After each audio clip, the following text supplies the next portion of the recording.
کہ ہم مایوس ہو چکے ہیں، ہم کدھر جائیں؟ قوم فوج پر اعتماد کرے، لیکن ان اقدامات سے اعتماد ختم ہوتا جا رہا ہے، نفرتوں میں اضافہ ہوتا جا رہا ہے، اور مجھے نہیں خیال کہ یہ نفرتیں ہم آئندہ چند نسلوں میں بھی ختم کر سکیں گے۔ اس طرح چلے گا نہیں۔ معاملات کو خراب نہ کیجیے، سیاسی جماعتوں کو، سیاسی قائدین کو ملک کے لیے غیر ضروری سمجھنا، اس سے بڑی حماقت اور دنیا میں اور نہیں ہو سکتی جو ہمارے ہاں کی جا رہی ہے۔ سندھ میں وہاں تو ڈاکوؤں کا راج ہے، بلوچستان کے وسائل ہیں، خیبر پختونخوا کے وسائل ہیں، سندھ کے وسائل ہیں، پنجاب کے وسائل ہیں، ان وسائل پر وہاں کے عوام کا حق ہے، وہاں کے لوگوں کے آئندہ نسلوں کا حق ہے، ان کو اطمینان دلا دیا جائے کہ آئین پر عمل ہوگا اور 18ویں ترمیم کے تحت یہ چیزیں آپ کی ملکیت ہیں، ریاست کا کوئی حق نہیں ہے کہ وہ جا کر وہاں پر قبضہ کرے۔ ہم جیسے کیسے بھی ہیں، فارم 47 کے ہیں یا 45 کے ہیں، لیکن اب اس ایوان میں ہم بیٹھے ہوئے ہیں، جس طرح کے الیکشن ہوئے، جس طرح کے نتائج سامنے آئے،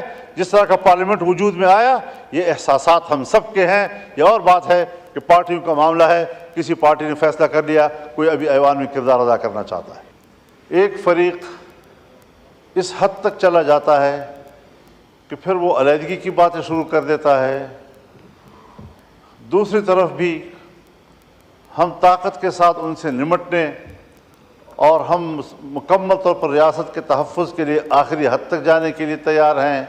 اس قسم کے بیانات صورتحال کو اور جذباتی بناتے ہیں اور دونوں طرف سے ایک انتہا پہ چلے جانے کا عمل وہ پاکستان کی سلامتی کے لیے آج ایک سوالیہ نشان بن گیا ہے۔ جناب اسپیکر، ان سارے معاملات کو سیاسی لوگ ہی طے کر سکتے ہیں۔ آج سیاسی لوگوں کی اہمیت ختم کی جا رہی ہے۔ جہاں معروف، معاملہ فہم، تجربہ کار اور سینئر سیاسی قیادت ہے، ان کو سائیڈ لائن کیا جا رہا ہے۔ ظاہر ہے کہ اس کی جگہ نئے نوجوان لیں گے، وہ تجربہ بھی نہیں رکھتے، معاملہ فہمی سے بھی محروم ہوتے ہیں، جذباتی بھی ہوتے ہیں، اور اس سے معاملات اس قدر الجھ جاتے ہیں کہ پھر اس گتھی کو سلجھانا ریاست کے لیے بھی مشکل ہو جاتا ہے۔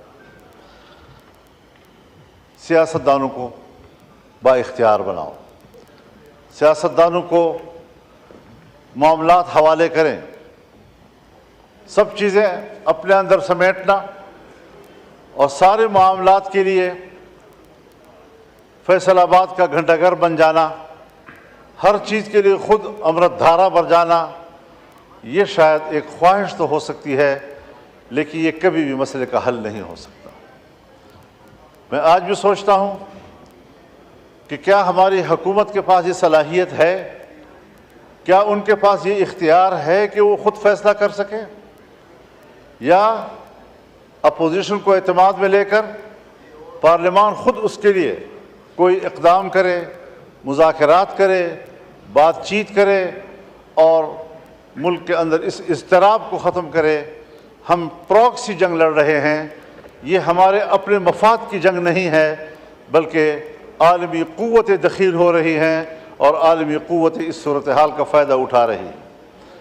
جناب اسپیکر، یہ بات آپ سے بھی مخفی نہیں ہے کہ اس وقت خطہ پاکستان اس پراکسی وار کا ایک میدان جنگ بنا ہوا ہے۔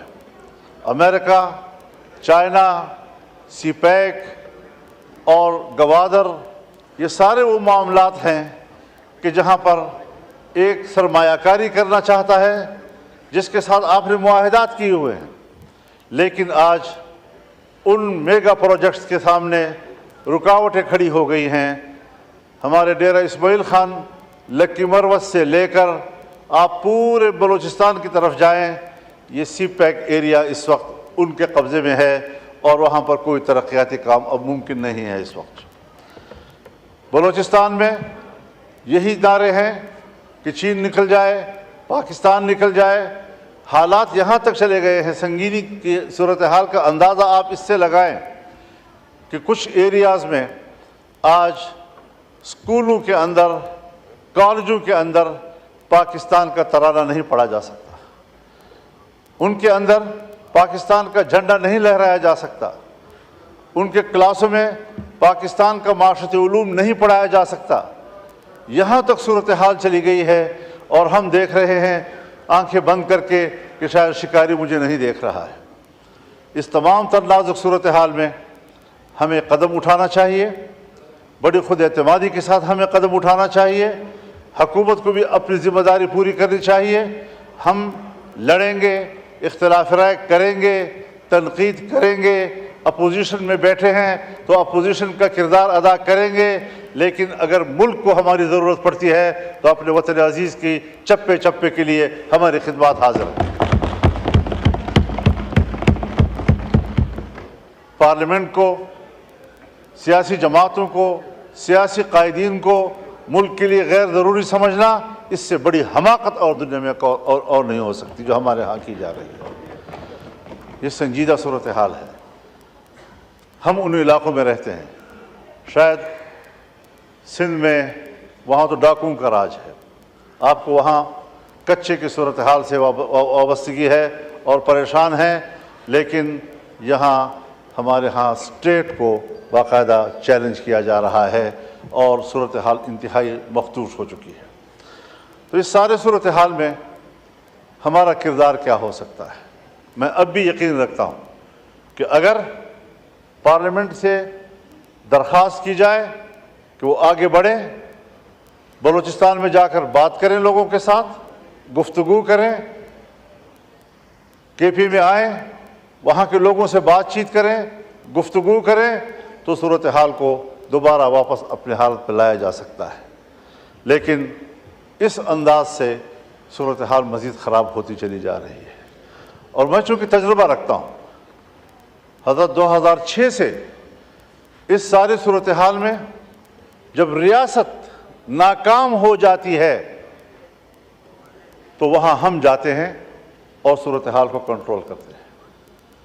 میں ابھی الیکشن سے پہلے افغانستان گیا، 1 ہفتہ میں نے گزارا، پاکستان افغانستان کے تمام شعبوں میں باہمی تعاون، سرحدات کا معاملہ، مسلح گروہوں کا معاملہ، مہاجرین کا معاملہ، باہمی تجارت کا معاملہ، ان سب پر تفصیلی گفتگو کے بعد میں مکمل کامیاب واپس آیا اور میں نے وزارت خارجہ اور پاکستان کے ذمہ داروں کو آگاہ کیا اس سے، اور وہ مطمئن ہوئے، اپریشیٹ کیا، کہا میکینزم کیا ہوگا؟ میں نے کہا وہ ریاست کا معاملہ ہے، میرا ذاتی معاملہ نہیں ہے، میں تو اپنی کیپیسٹی میں گیا تھا، ان کی دعوت پہ گیا تھا۔ تو یہ کوئی مشکل چیزیں نہیں ہیں، لیکن اگر ہم سنجیدگی کے ساتھ بیٹھ کر تسلی سے بات چیت کر سکیں۔ یہاں پر سوال اٹھائے جاتے ہیں، صاحب حملہ ہو گیا، بشام میں حملہ ہوا، یقیناً بری بات ہے، ہمیں اقدام کرنا چاہیے ان کے خلاف۔ سیدھا الزام آ جاتا ہے کہ یہ تو افغانستان کے لوگ ہیں، افغانستان کے لوگ ہیں تو افغانستان کے لوگ مجرم ہیں پھر۔ لیکن وہ 1 یا 2 چوکیوں کو عبور کر کے کوئٹہ پہنچتے ہیں، اور کوئٹہ سے لے کر بشام اور کوہستان تک 250 چوکیاں ہیں، ان کو عبور کرنا کیا وہ بھی افغانستان کی ذمہ داری ہے؟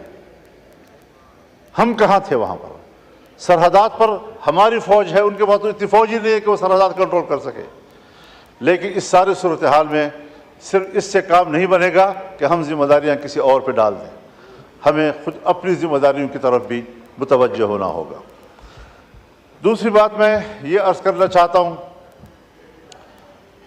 یہ چیز اس میں ہے کہ پرائرٹیز دیکھنی چاہیے۔ اس وقت یقیناً یہ ایک اہم مسئلہ ہے کہ جو مسنگ پرسنز ہیں، یہ بڑا ایک انتہائی اہم مسئلہ ہے اب لوگوں کا۔ ان کے پیارے جو ہیں وہ 10 سال 20 سال سے غائب ہیں، ان کو نہ یہ بتایا جا رہا ہے کہ وہ مر چکے ہیں، وہ زندہ ہیں، وہ جیل میں ہیں، بھاگ گئے ہیں۔ جہاں بھی ہو، حکومت کی ذمہ داری ہے کہ وہ اس کے خاندان کو بتائے کہ تمہارا بچہ کدھر ہے۔